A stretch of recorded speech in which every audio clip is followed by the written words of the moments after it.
Shalom, meus amados, paz, shalom a todos. Estamos aqui para gravar mais uma aula.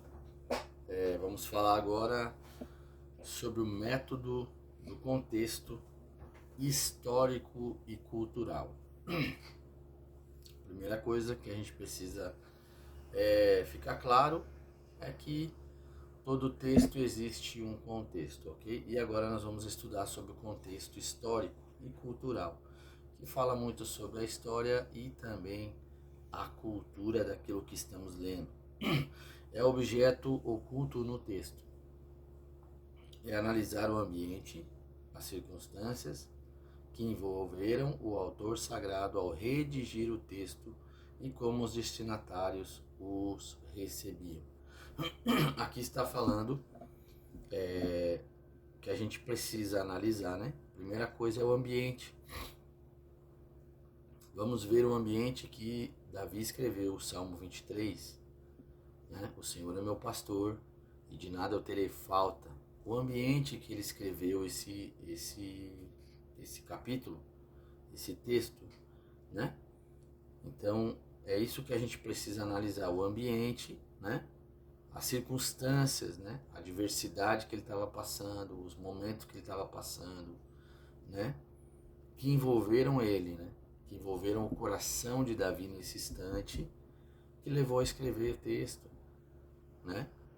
E como as pessoas o receberam, né? Como receberam esse texto. A gente precisa ter a capacidade de analisar e examinar as escrituras e também estudar sobre o contexto histórico, né? A história do povo, a história daquela região, né?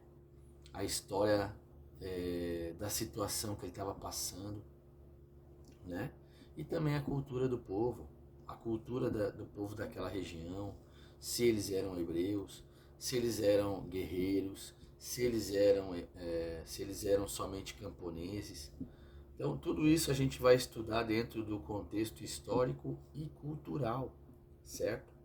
Tem que saber que os receptores, as pessoas que receberam a palavra como o autor desejaria. Assim como Daniel 12:8, nenhum autor entendeu a revelação divina. Vai ver em Daniel, a gente vai ver quando Deus dá uma revelação a Daniel, capítulo 12, versículo 8, ele não entendeu. Ele não tinha uma revelação completa. Ok? Ele recebeu uma revelação de Deus e que de verdade a revelação não se abriu, ele só recebeu a informação. E depois Deus falou para ele que era para um tempo distante. Então a gente precisa ter esse entendimento, né? Isso a gente só vai ter estudando a cultura e também a parte histórica, o que estava acontecendo, como Daniel estava, qual era a situação da cultura do povo, aonde ele estava quando recebeu. Essa é a parte histórica, né? A parte cultural, né? O contexto, o que estava acontecendo antes, pelo que eles estavam passando, que houve uma revelação, houve uma informação da parte de Deus sendo liberada, né? Essa parte é importante a gente entender, certo? Como o homem, né? Como o receptor, o que recebeu, né, a palavra, como aquele estava, né? Como ele estava emocionalmente, né? Com o que ele estava passando, qual era a situação. Isso vai nos ajudar a manter uma zona de segurança para estudar as escrituras sem interpretar de uma forma errada, sem achar que nós estamos recebendo uma revelação e na verdade não é. É só uma mera informação e ainda é uma informação equivocada, porque a gente vai mudando aquilo que está escrito, né? Por causa da interpretação.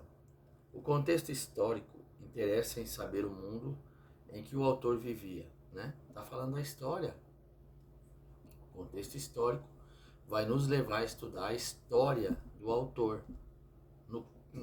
Qual era o contexto que ele estava vivendo, o cenário, o povo, a linguagem, a comida, né? O que levava ele a fazer aquilo. Por que será que a Bíblia fala que João comia gafanhotos e andava com pele de camelo e mel silvestre, né? Sabe por quê? Porque na verdade existia um povo no deserto, né? Que eles se vestiam de peles de camelo, e era uma tribo que, na verdade, nesse cenário pagão que o povo estava vivendo, existia um povo que estava retirado, eles eram chamados de nômades, né? Eles estavam retirados no deserto e vivendo em cabanas, em tendas. Eles eram um povo que estavam guardando a cultura, né? Buscando a palavra e se retirando para estar com Deus. Era um povo retirado, né? Então o que acontece, o pai e a mãe de João Batista, por causa do cenário que estava acontecendo, eles enviam João para ser criado no meio dessa tribo, desse povo que eles conheciam. Então o que acontece, João na verdade, ele vive retirado no deserto por muitos anos, 18 anos, ele fica nesse cenário, né? Que tudo que eles tinham era o mel, né? O mel silvestre, e o gafanhoto para comer, que era assadinho, né? Que tinha todas as proteínas que eles precisavam. Então, na verdade, João Batista ele é criado dentro de um cenário profético, né? De renúncia, de abstenção, de se abster de algumas coisas. E aí ele simplesmente é criado nesse cenário. A gente às vezes não estuda isso e a gente acaba interpretando de formas erradas. A mesma coisa é quando Jesus fala que é mais fácil um camelo passar pelo fundo da agulha do que um rico entrar no céu. Não está falando que um camelo, literalmente, o camelo vai passar pelo fundo de uma agulha. Está falando que lá no Império Romano, em Jerusalém, né, tem as muralhas, e nas muralhas tem uma fenda, que é chamado de agulha. Então, quando Jesus fala que é mais fácil um camelo passar pelo fundo da agulha, ele está falando que é mais fácil o camelo passar por aquele lugar de visão do que uma agulha literal. Porque a gente não estuda o contexto, não estuda a parte histórica e nem a cultura, a gente acaba tendo uma interpretação equivocada. E acaba falando besteira às vezes, né? Então é importante saber isso, né? O contexto. Interessa saber o mundo em que o autor vivia, né? E quais são as pessoas envolvidas de verdade no relato, né? João 10, um exemplo, né? Quem é o ladrão, né? E também o bom pastor. E nessa palavra de João 10 existem o ladrão, né? Existe o bom pastor, existe a ovelha e existe o mercenário, né? Existe o mercenário, né? Então, são 4 pessoas. Então, a gente precisa ir a fundo para destrinchar essas quatro pessoas faladas ali, 4 nomes ressaltados nessa palavra, que vai nos levar a um entendimento mais profundo do que Jesus está falando, do que João está falando em João 10:10, que o ladrão vem somente para roubar, matar e destruir, né?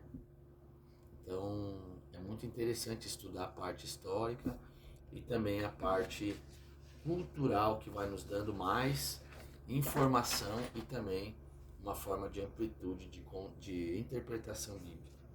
O contexto cultural é o modo de vida em que os povos da Bíblia levavam as leis, os preceitos, os tabus, entretenimento e cerimônias.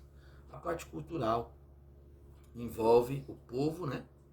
Povo, linguagem, roupas, tudo, comida, as leis, né? O que eles acreditavam, o que não acreditavam, o que eles guardavam, o que não guardavam, o que era mandamento, o que não era. Os preceitos, né? Que eram ordenanças. Os tabus, né? Os entretenimentos são as festas, cerimônias, o que eles prestigiavam, né? Arqueologia bíblica. Arqueologia é a ciência que estuda a vida e cultura dos povos antigos mediante a recuperação, classificação, descrição e análise dos seus vestígios materiais. A arqueologia bíblica vai estudar a vida e a cultura de povos mencionados na Bíblia. Ou seja, a parte arqueóloga, a parte da arqueologia, né, bíblica, vai estudar a parte dos solos, né, do povo, da situação das famílias, né, o que eles viviam, como viviam, onde viviam, as planícies, o povo, o solo, né, tudo isso vai ser estudado na arqueologia bíblica, que está no método de contexto cultural e histórico, tá bom? Deus abençoe a todos, um forte abraço.